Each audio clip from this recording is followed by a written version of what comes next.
What happens when one woman dares to defy the world's most ruthless empire? Not with whispers and shadows, but with war cries from desert winds. This is the legend of Zenobia of Palmyra, queen, conqueror, and the ghost realm never silenced.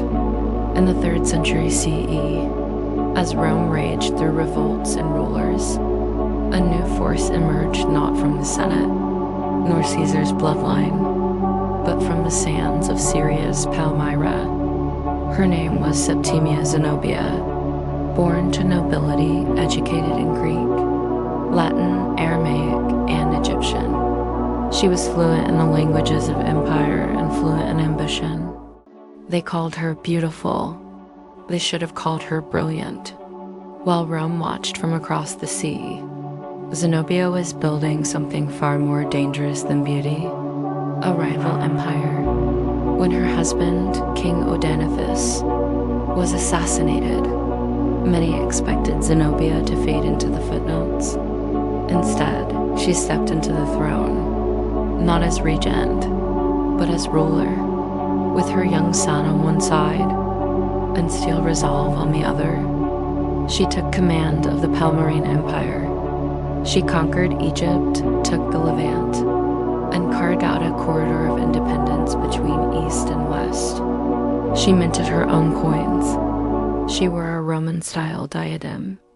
She did not ask for permission, and Rome noticed. In the age of emperors, Zenobia declared herself equal, but empires do not share thrones. Rome struck back, sending Emperor Aurelian, a man as ruthless as the Republic itself, to bring her to heel. Zenobia's army fought valiantly, but they were outnumbered, outmatched, and betrayed by terrain and time. She was captured chained, paraded through the streets of Rome not as a warning, but as a spectacle. But here's the twist. Even in golden shackles, Zenobia walked tall. Her defeat was Rome's warning.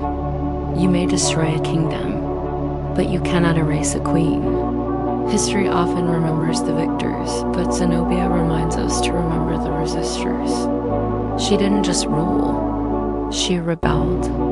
She didn't just fight, she forged something greater.